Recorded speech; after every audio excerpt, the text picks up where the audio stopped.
Metropolitano Hidalgo. Hola, ¿qué tal amigos? ¿Cómo están? Bienvenidos a Metropolitano Hidalgo. Es un placer, como siempre, estar con todos ustedes. Y pues el día de hoy tengo a una gran invitada que desde hace unos instantes ya me hizo básicamente conocer más de lo que yo consideraba que era yo una persona que sí sabía, pero no. Okay. Y bueno, no voy a dar más preámbulo, pero Angie Herrera, muchísimas gracias por estar en Metropolitano Hidalgo. A ti muchísimas gracias por la invitación y por abrirnos este espacio para platicar un poco más sobre nosotros. Primero, me interesaría mucho saber qué te apasiona del automovilismo y por qué decides incursionar en esto. Básicamente es un medio en el que yo nací. Mi abuelo, el señor Ángel Yáñez, ha sido pionero en el automovilismo dentro del estado de Hidalgo. Posteriormente, mi papá fue piloto profesional, campeón nacional en los años 90, principios de los 90. Y pues nosotros desde que nacimos hemos estado de autódromo en autódromo, de auto en auto. Creo que para mi papá era muy importante que nosotros aprendiéramos de esta disciplina o de este deporte. Y bueno, pues desde muy chicos incursionamos en esto. Indudablemente es fascinante a lo mejor escuchar el motor, el rugir de un motor, el ver la velocidad. A muchos nos llama mucho la atención, pero muy pocos se atreven realmente a vivir la experiencia de manera profesional. Digo, hace unos ayeres se hacían aquí en Tulancingo unos arrancones y tú medías, ¿no? A ver quién le daba más al volante y todo esto. Y poco a poco, bueno, fue cambiando porque se hacían en las carreteras y después ya empezaron a hacerse en los autódromos con una visión ya mucho más profesional. Tu familia sí ha sido pionera en este sentido, pero también en este caso me asombra mucho el ver a una mujer. Y no lo digo de una manera en donde afecte el género, sino simple y sencillamente que le guste, que le apasione esta parte. O sea, bueno, en mi caso creo que empezó como un tema de seguridad, porque efectivamente cuando yo tenía 15, mi papá me regaló mi primer auto. Y no te voy a mentir, o sea, sí andaba en los arrancones universitarios, en los semáforos echando bronca con el de al lado y así. Y entonces un día mi papá me cachó y dijo, ¿sabes qué? Te vas a subir al coche de carreras para que allá desfogues toda tu energía y no estés haciendo locuras en la calle, ¿no? Entonces creo que, te digo, para mi papá era muy importante eso.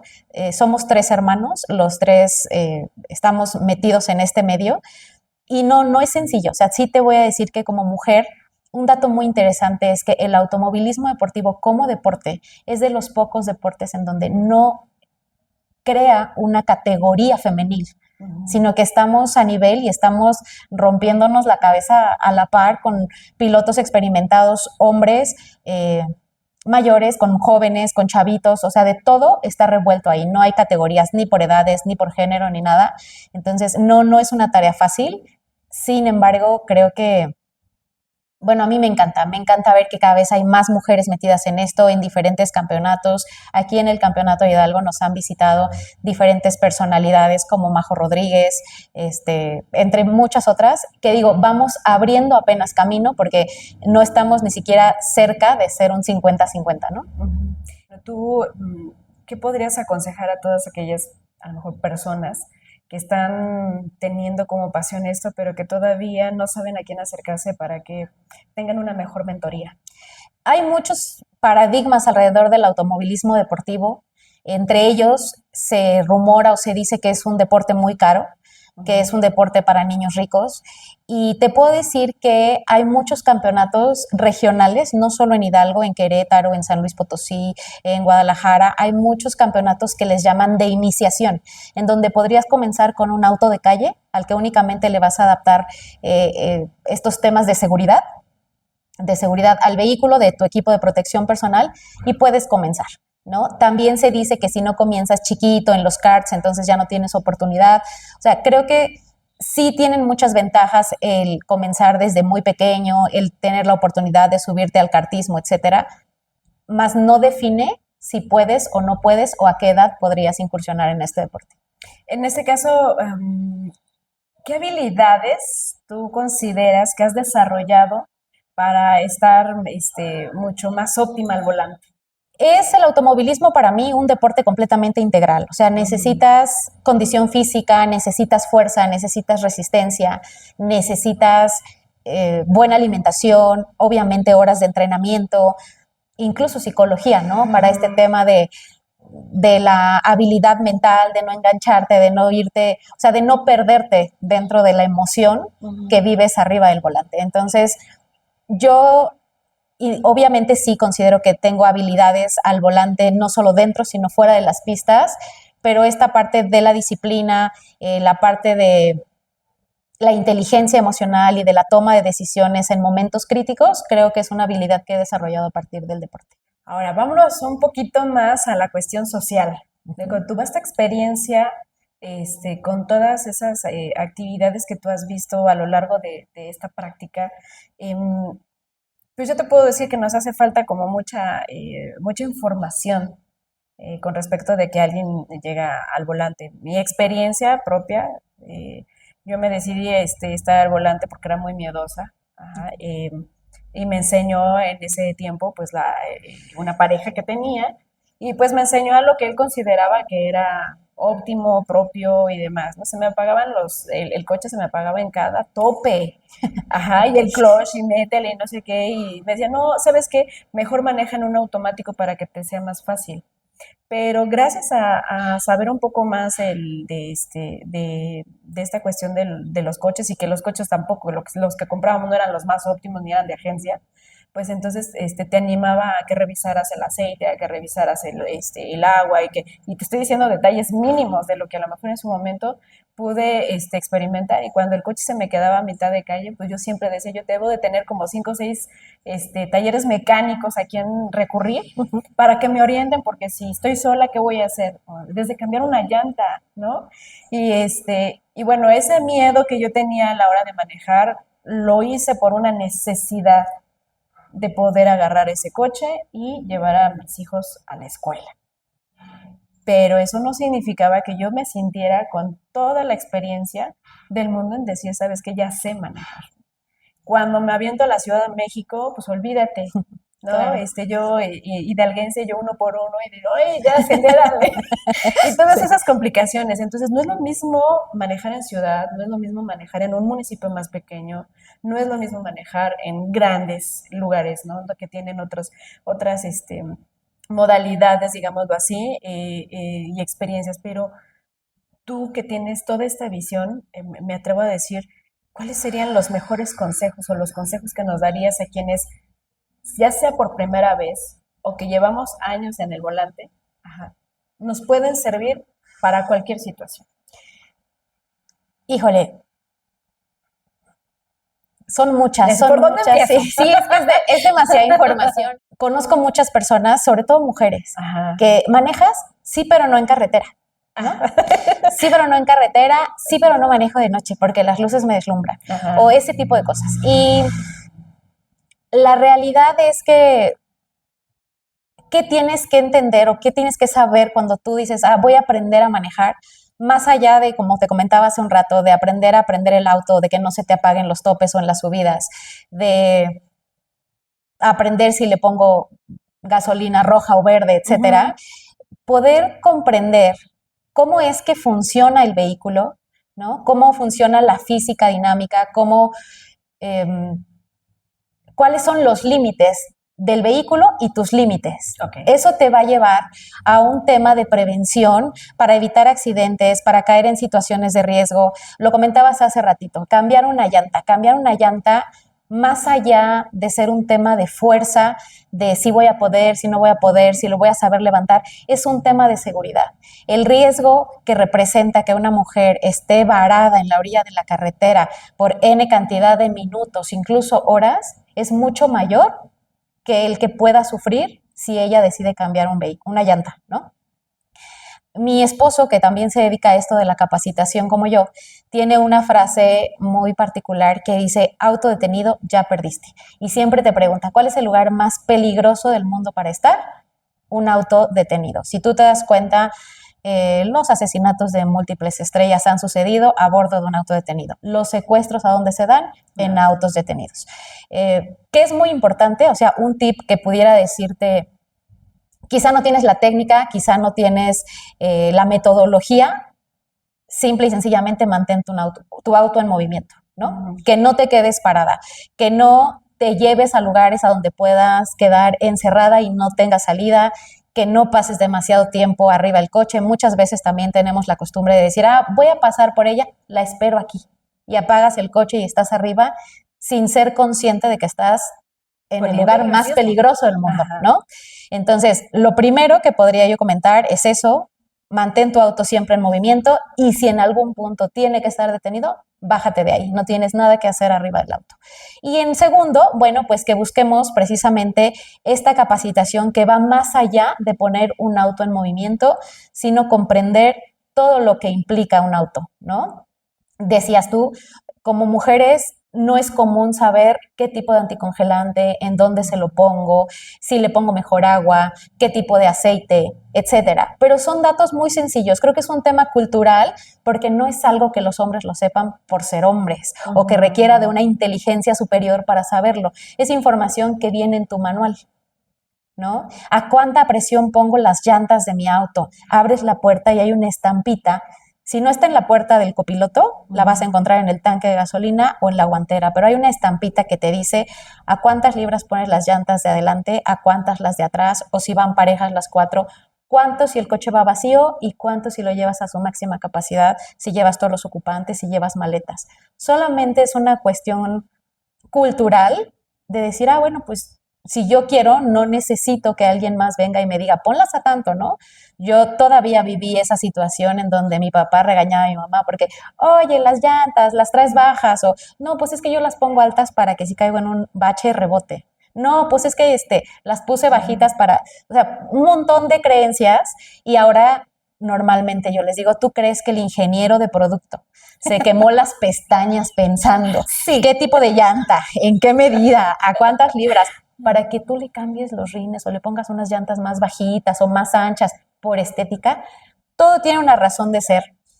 Y actualmente el mundo del automovilismo es súper extenso, la oferta es súper extensa, es muy competitivo, tienes de todos los países, de todas las marcas, autos compactos, autos eléctricos, autos híbridos, o sea, tienes una cantidad de información impresionante y al mismo tiempo un montón de tecnologías que te van a ayudar a prevenir esos accidentes, pero es necesario que tú comprendas los límites que tienen, ¿no?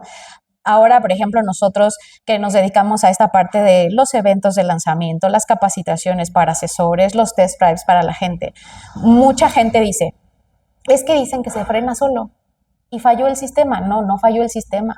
O sea, pero estás trabajando a través de una computadora, ¿no? Entonces yo les decía, el auto funciona de tal forma que él lo primero que va a hacer es mandarte avisos, porque lo que el auto quiere saber es si sigues aquí, si estás consciente, si estás dormido, si estás despierto, si puedes reaccionar. En el momento en el que tú emites acción cualquiera, girar el volante, quitar el pie del acelerador, el auto dice, sí está, y entonces él tiene que reaccionar. El auto no va a manejar por ti, ¿no? En el caso de cuando son emergencias que dices, ¿sabes qué? El conductor sí se quedó dormido y el auto manda todas estas alertas, no hay respuesta, es entonces donde el sistema dice, espérame, o sea, yo lo voy a frenar o yo lo voy a regresar al carril, pero tiene sus limitantes. Finalmente trabaja con cámaras y las cámaras son como ojos y así como tú cuando vas de frente al sol y no ves nada o los lentes están sucios o empañados y no alcanzas, si tus cámaras vienen sucias, va a suceder lo mismo. Es correcto. Los sensores, si traen lodo encima, va a suceder lo mismo, porque todo funciona tal cual. Entonces, si tú no tienes conocimiento de cómo es que funcionan todos estos sistemas, puedes caer en una confianza indebida y sí te puedes exponer a muchos percances viales, sobre todo, ¿no? Bueno, hace unos instantes fuera del aire estábamos hablando acerca de unos tips que me estabas dando así súper geniales, que es la visión, el alcance, la visión, lo para ti mirar al frente, ¿qué significaría, no? O enfocarte. Repítemela, por favor. Así de fácil y sencillo. Sí, claro. O sea, me refería justo porque cuando nos enseñan a manejar, o sea, digamos, vas a aprender a manejar y o te enseña tu papá o te enseña en una escuela de manejo. Esta escuela de manejo, como te decía, te va a enseñar a acelerar, sacar el clutch y que no se te apague, manejar en subidas y que no se te vaya el coche, cambiar las velocidades, quizá te va a enseñar el cambio de luces, o sea, cosas muy básicas, no te va a enseñar datos técnicos. Y normalmente, no me vas a dejar mentir, si tu papá o tu pareja te enseñan a manejar, ¿qué te dicen? Acomoda tus espejos, sale. Ah, sí, lo primero. Acomoda tu asiento, ya le alcanzas bien, ya puedes frenar, ok. No alcanzan mis pies. Exacto. Y hay quienes hasta la chamarra, el Ah, cojincito, sí. algo, ¿no? Me van a caer muchas pedradas en este momento. Para adoptar una posición de manejo cómoda, que no siempre es la correcta.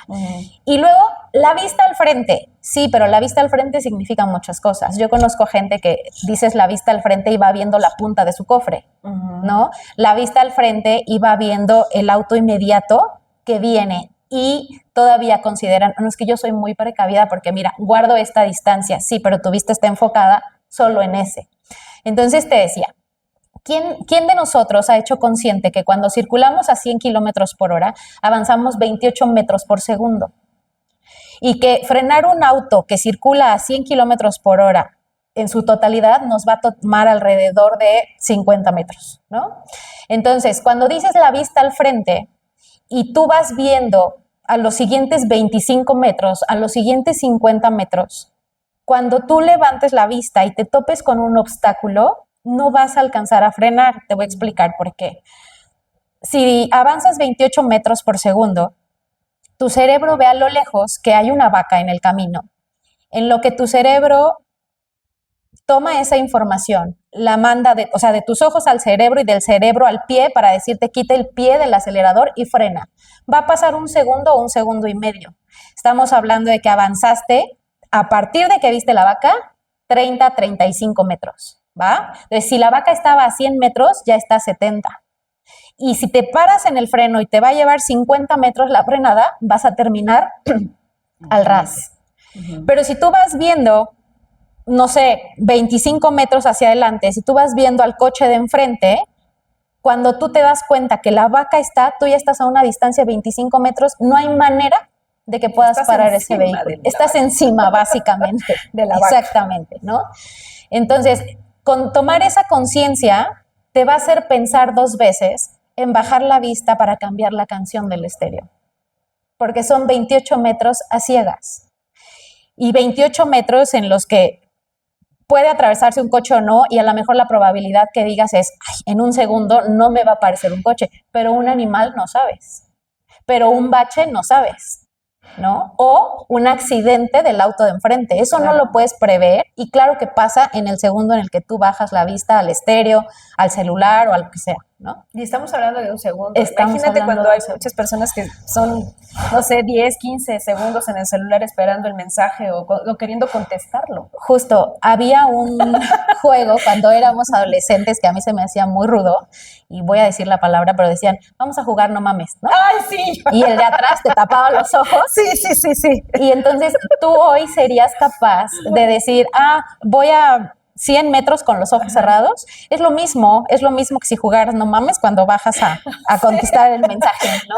Ay, ¡qué locuras! Ajá. Entonces, pues, bueno, todo lo que me estás comentando me cae como anillo al dedo, independientemente de que él, según esto, yo ya sabía ciertas cosas que también algunos mecánicos me sugerían, de hecho, ¿no? Mira, tanto tiempo, tienes que hacer esto, y entonces vas llenándote de información, pero hay información que nadie te dice, como lo que estás mencionando, y eso es bastante interesante. ¿Cuántas de nosotras no vamos pensando en 50,000 cosas en la cabeza? Imagínate que tus ojos pueden estar viendo la distancia, pero tu mente está desactivada del presente. Claro. ¿No? Y entonces ni siquiera le estás dando reacción a lo que estás viendo que puedes prevenir. Justo. La carretera México-Tuxpan a la altura del corredor San José, que ha sido pues, ya súper reconocida e inclusive denominada hasta la bajada de la muerte, creo que es la gran imprudencia tanto de camiones de carga, pero también de los automovilistas que no llegan a dimensionar que hay puntos ciegos de los camiones que no, por más que ellos quisieran ver, no lo van a hacer. Claro. Ajá. Y el que tú te le metas a unos cuantos metros para decir yo te gano, a ver tú estos, es una verdadera confrontación innecesaria que ha provocado muchas muertes justamente en esa vía.